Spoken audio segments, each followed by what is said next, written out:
Shoutout sa iyo, sir. So ito na po yung request nyo po. Hi guys, welcome to my channel, mga Kalaman Vlog. Guys, please like, share, and subscribe guys sa ating YouTube channel guys, para ma-notify po kayo sa mga bago pa nating videos na i-upload guys. So, ngayon guys, panibagong kaalaman na naman ang ihatid ko sa inyo. Panibagong plumbing installation na naman tayo. So, ito yung dating connection ng ating customer guys. So, ang i-install pala natin ngayon guys is bladder tank na pressure tank 80 liters. So, ang area po nito guys, Dumangas, Iloilo. So, Dumangas, Iloilo to project natin guys.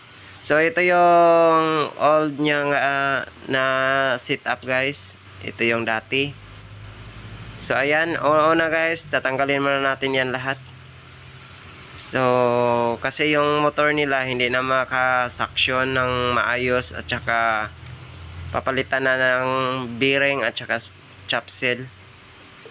So, almost 2 years na daw itong ginagamit ng customer guys. So, ayan. Tinatanggal lang natin yan lahat kasi meron tayong panibagong linya, panibagong motor at saka bladder. So, ewan ko kung sino nagkabit nito guys. Pasensyahan nyo na guys. So, ayan. Tatanggalin muna natin yan lahat. Lahat-lahat ng mga elbow guys. So, marami kasing pa liko-liko. So, ayan. Kakating lang natin yan kasi maglinya tayo ng bago. Iba din ang nagkabit nito guys, iba din ang kanyang idea. Marami kasing elbow na paliko-liko kaya nahihirapan yung motor. So kailangan mo sa pagkabit guys, tulad ng suction guys or either sa discharge snap, yung supply na sa inyong bahay, kailangan hindi, kung mas maganda iwasan nyo ng paglagay ng maraming elbow kasi magmaminus yan ng ating yung pressure ng motor, yung kanyang yung suction niya. So magmaminus yan, halimbawa 30 feet. So aabot na lang yan doon sa kanyang motor kasi namimersa yung motor natin. So aabot na lang yan doon sa motor, almost nasa 20 feet na lang. So mahirapan yung motor natin. So kaya ang tendency is merong ma-damage o merong masira sa loob ng ating motor tulad ng chop seal, bearing, either capacitor, pumutok, o tapos madaling mag-init yung motor natin. So ayan, yan yung mga maintenance natin after 3 months to 6 months. Meron ka ng maintenance tulad nyan. So para hindi mahirapan yung motor mo, iwasan mo na paglagay ng maraming elbow. So kasi magmaminus yan yung tinatawag na friction loss guys. Yung friction loss na tinatawag, yung tubig na pumapasok. So mas maganda malaki, mas maganda konti lang yung elbow natin, kasi bawat elbow minus yan ng PSI ng ating motor. So yung max ng ating motor hindi na niya na ma-build up kasi nagma-minus na siya. So mahihirapan. Tulad din yan sa atin guys, tulad natin na mag-jogging tayo tapos meron pa tayong tubig na dinadala. Halimbawa, nag-jogging ka tapos nagdadala ka ng 2 container, so mahirapan ka talaga. So yan din, senaryo yan. So ayan. So kita nyo yun kanina guys, pinuputol natin yun yung pipe ng kanyang linya papunta doon sa ating deep well. So papunta doon sa Puso sa Bisaya or Tasok in Ilonggo. So ayan guys. So yung pump natin na brand is Sachi 125 horsepower. So ang lalim pala ng ating source guys is nasa 20 feet lang, pero may tubo lang sila na kissing na trace na binaon sa lupa, kaya 1 inch yung nilagay natin na pipe is ano lang, kasyang kasya. So ayan guys, nilagay natin yon sa ating pump, yung ating unang accessories, yung ating unang fittings, 3-way. Tapos naglagay tayo ng 3-way, tapos nagka tayo. So maglagay tayo niyan ng ating, nagka-cut muna tayo guys, maglagay tayo ng T, tapos i-solvent natin. So advisable pala guys, kung medyo ano na yung pipe nyo, yung matagal ng yung pipe, so kailangan mas maganda meron kayong lihaan nyo muna bago nyo ipasok. So ayan, sa akin okay lang naman kasi bago naman lahat yan. Pero mas maganda pa rin kung may lihaan nyo para maka-absorb talaga yung solvent at makadikit. Bago nyo ipasok, lihaan nyo muna tapos i-solvent. So mas maganda kung yan yung ano nyo, paraan sa pagkabit ng mga PVC pipes tulad nito. So ayan guys.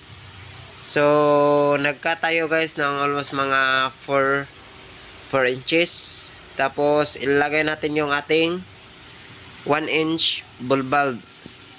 Ang gamit naman yan guys ng ating 1 inch ball bulb, dyan tayo mag self priming o maglagay ng tubig. First natin paandarin yung motor natin, first na operate, kailangan lalagyan natin yan ng tubig, kakatihan natin yan. So ayan, i-open na natin yan. So ang ginawa ko guys, depende sa inyo, pero mas maganda guys, kung advisable ko sa inyo, kung meron kayong EPC, maglagay kayo nito ng self priming dito sa suction ng motor. Before pumasok yung tubig, maglagay na kayo. So ayan, so naglagay din tayo ng union patinti guys. Naglagay din tayo ng union patinti, papunta yan doon sa ating suction ng ating motor. So ika-cut lang natin yan guys. So ayan, pagkatapos natin ma-cut guys, solvent na tayo. Tapos maglagay tayo din ng solvent para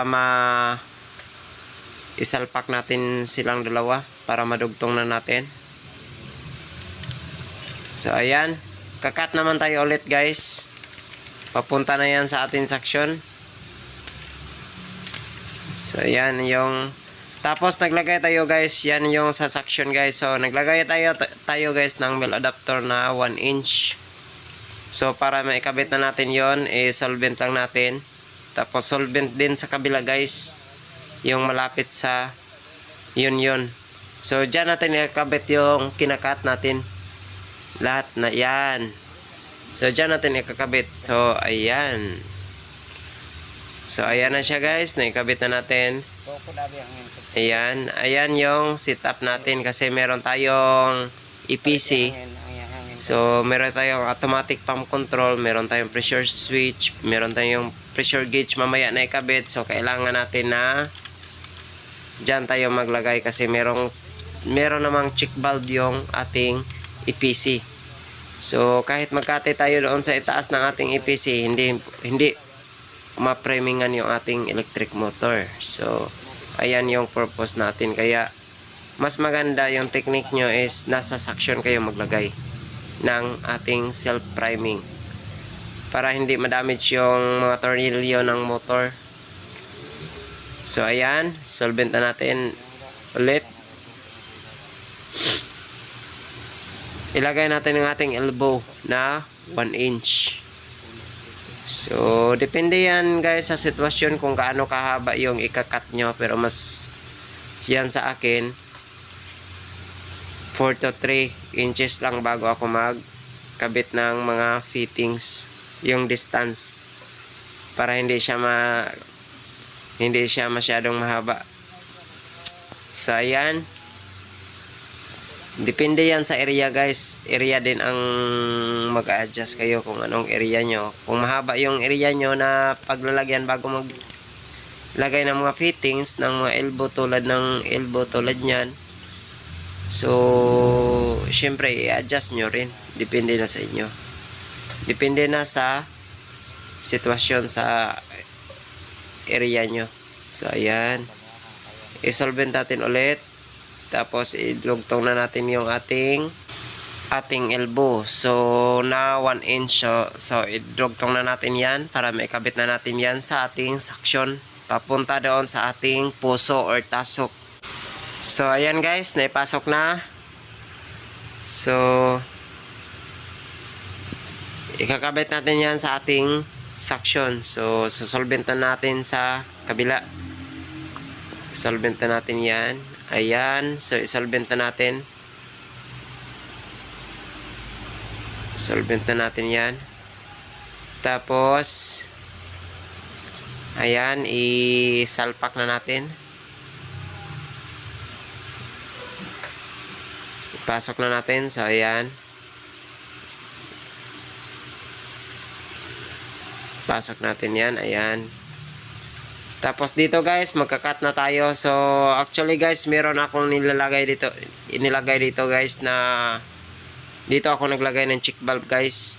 Kasi abangan nyo yung part 2 nito guys, kasi yung installation natin nito sobrang ano ng tubig. Sobrang kalawang na, tsaka sobrang dumi yung tubig, kaya marumi yung tubig, kaya nilagyan natin dito ng suction filter. Nilagyan muna natin dito ng filter bago tayo ng check valve. Tapos ayan, isa-solvent muna natin yan guys. So isa-solvent muna natin yan.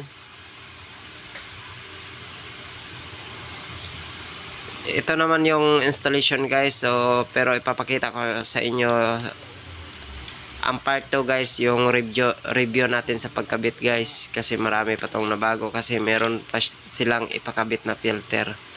So ayan. So idudugtong na natin yan sa elbow. Ayan naman lahat yung installation natin, kaso meron lang nadagdag, kaya abangan nyo yung next natin na review. Kung malakas pa ba ang kanyang performance, kung meron na siyang multimedia filter at saka meron ng suction filter, in at saka out meron tayong mga filter. So abangan nyo guys kung malakas pa ba yung pressure or mahina. So i-review natin yan sa mga, abangan nyo mga next natin na video na i-upload guys, kasi babalikan pa natin tong customer natin, kasi meron pa silang mga filter na ipakabit. So ayan. So papunta yan doon sa suction, papunta yan doon sa main source sa may tasok o sa kanyang puso. Ayan guys, oh. Ayan. So ito yung tasok nyo guys. So ayan, naglagay tayo ng coupling para maidugtong natin yon. Coupling na natin para maidugtong natin yung dati at saka yung bago nating pipe. So ayan siya guys. Ayan. So yan yung pinaka main source. Yun yung puso or tasok. Tapos papunta yan dyan, coupling tayo, tapos solvent natin, tapos idudugtong lang natin yan. So puputulin natin ng konti kasi sobrang haba yan. So naipasok na natin. So dito muna tayo sa kabila guys. Sa kabila naman tayo. So maglagay naman tayo ng coupling na naman. So pangalawang 10 feet na to na inilagay natin. So galing ng ating suction, almost yung suction ng ating motor sa ilalim, galing ng ilalim guys, galing sa deep well, yung source ng tubig niya is 20 feet.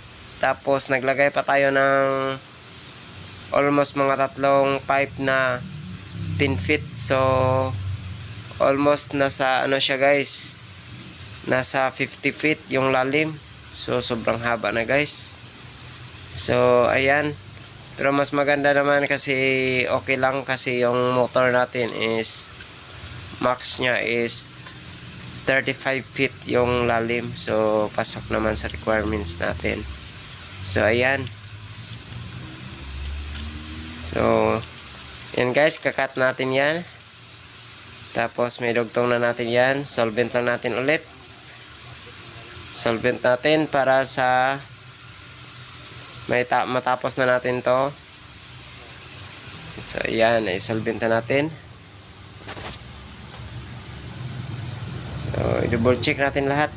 Ayan. So ayan, papunta na doon sa babalik ng ating motor. Yan yung setup.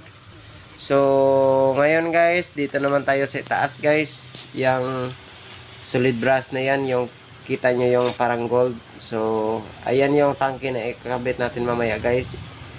80 liters from Beast Tank Company guys. Montana brand. So yan. So ano natin gagawin, tatanggalin natin yan yung ating flexible hose. I-ready natin yan. So make sure guys na yung flexible hose na gagamitin nyo guys is meron nandyan yung rubber para hindi kayo mahirapan guys, para walang leak. Kailangan meron yang gasket sa loob. Yan.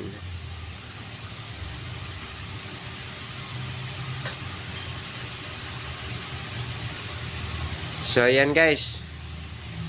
So yan yung EPC natin. I-ready na lang natin yung ating EPC or automatic pump control. Yung ikabit natin guys sa itaas ng ating pump, EPC or automatic pump control. So mas maganda guys kung meron kayong ikabit na EPC guys is solid brass yung nasa itaas guys, yung sa loob. So yung check valve niya mas maganda is brass para hindi kayo masyadong mahirapan sa maintenance guys. So ayan. So yan, solvent natin na gamit is Atlanta solvent. Tapos lagyan natin ng yan ng teflon. So teflonan na natin yung ating EPC guys. So tapos ikabit na natin sa ating tuwi guys. So ayan, ikabit natin. So make sure nyo guys na yung kanyang thread guys na ipasok lahat. At make sure na dandahanin nyo lang kasi baka mabali yung ating EPC. Baka maputol yung kanyang thread guys. So ayan, dandahan lang. So hand type lang tayo. I-hand type lang natin para mas hindi siya masira kasi pag gamitan na natin yan ng yabitubo or tools, may tendency na masobrahan nyo guys. So baka maputol yung kanyang adapter guys. So ayan. So naikabit na natin. Ikotin na natin para mahigpit. Higpitan na natin ng konti. So ayan guys, ayan na yung kanyang connection guys. So ayan na. So ngayon, lagyan natin sa taas guys sa kanyang out guys ng ating EPC. Yun na yung supply papunta doon sa inyong bahay o papunta doon sa mga pictures nyo. So ayan. So titiplo na natin yan sa itaas. So 1 inch din ang size nyan guys. 1 inch. Tapos i-reduce lang natin yan mamaya into 3/4 kasi 3/4 yung nakaabang na linya ng customer. So lagay natin yan, female adapter. Ilagay natin yung female adapter natin na 1 inch. So hindi lang natin gagamitan, mas maganda guys, hindi natin masyadong higpitan ng uubusin lahat-lahat ng kanyang thread kasi may tendency siya na mag-crack yung ating PVC female adapter. So mas maganda sana guys kung ikabit nyo dito guys na mga PVC guys is Atlanta yung brand. para sure talaga na hindi mag crack guys. So ayan. So susunod naman nating ikabit guys, ito yung ating pressure gauge.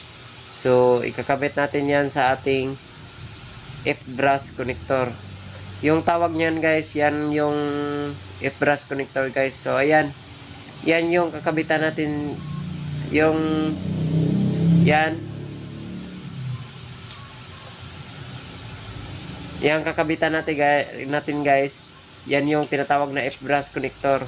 So ikabit natin dyan yung ating pressure switch, pressure gauge, tapos bago doon sa body ng ating water pump. Tapos titiplo na natin guys, tapos ilagay natin yung ating pressure switch. So ayan. So dyan natin siya ikabit guys, dyan natin ikabit sa body ng ating water pump. So tatanggalin lang natin yung isang bolt nya. Ayan, kita nyo yun guys.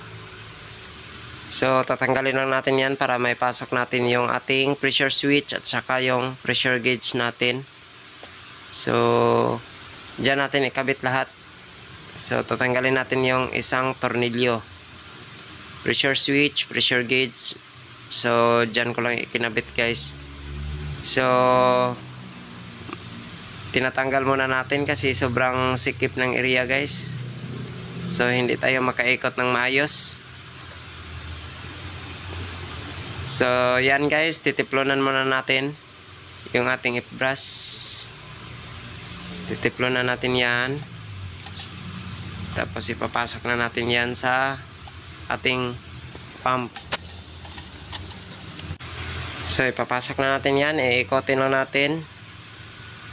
So dyan natin siya ikinabit. Ayan, so naikabit na natin guys. So higpitan lang natin yan ng maayos. So gagamitan natin ng tools. So ayan, ayan na yung setup nya guys. So ayan na yung kabuuan guys. So ngayon ibabalik na natin siya sa kanyang paglalagyan guys, sa kanyang nilalagyan. So ayan. So wiring, pressure switch, at saka papunta sa ating EPC. So ayan, ayan yung wiring natin. So ayan, magkabilaan guys, sa papunta doon sa ating motor. Galing ng ating pressure switch. Tapos galing ng ating pressure switch papunta doon sa ating EPC. Tapos ang galing ng ating breaker papunta dyan sa ating EPC o automatic pump control. So lagyan pa natin guys. So ayan guys, yan na yung after guys na installation. So review natin. So galing dito sa tasok o sa puso, galing ng deep well, naglagay tayo ng pipe. Naglagay tayo ng pipe guys na 10 feet na 3 piraso guys. So ayan, papunta na doon sa ating water pump. So ayan. So elbow, tapos papasok dyan, papasok na doon, tapos elbow. So ayan na lang yung connection natin guys. So mag priming tayo dyan, dyan tayo maglagay ng tubig. Tapos kung magtanggal tayo guys, kung mag trouble, yan yung tinatawag na yon patinte, dyan tayo magtanggal, in at saka out, meron kanyan. Tapos mill adapter, tapos water pump na Sachi, tapos two-way brass, tapos EPC, tapos out ng ating EPC is yun na yung supply guys. Ayan, yung papunta na sa filter. Pero yung filter na yan guys, ulitin natin yan kasi iparehab ng customer yan. So meron pa silang ipadagdag. So ayan, out. So ayan na yung out guys, papunta na doon sa kanilang bahay. Tapos papunta na doon sa ilang poultry. Meron kasi silang poultry sa likod guys, sa likuran. So ayan, ayan na yung kabuuan guys. So ayan yung papunta sa ating pressure tank na bladder tank. na 80 liters. So ayan. So ayan.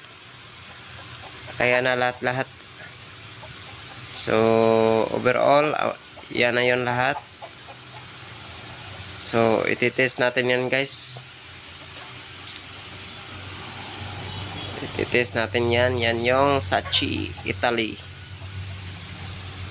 Ayan guys. So 8 meters yung suction nya. Equivalent of 30 feet to 35 feet yung lalim. So ayan. Pressure gauge. Tapos so ayan guys, yan na lang yun lahat guys. So thank you so much panonood guys, and God bless. Thank you for watching guys. So ito yung dati niyang connection guys. Ito pala yung dati nilang connection guys. So ayan, i-review lang natin yan yung pinalitan natin guys. So SP42 at saka Eurostar na water pump. So pinalitan natin guys, yan yung dati. Tapos ito na yung bago nating setup. So ngayon guys, ititest na natin guys. So thank you so much panonood, and God bless.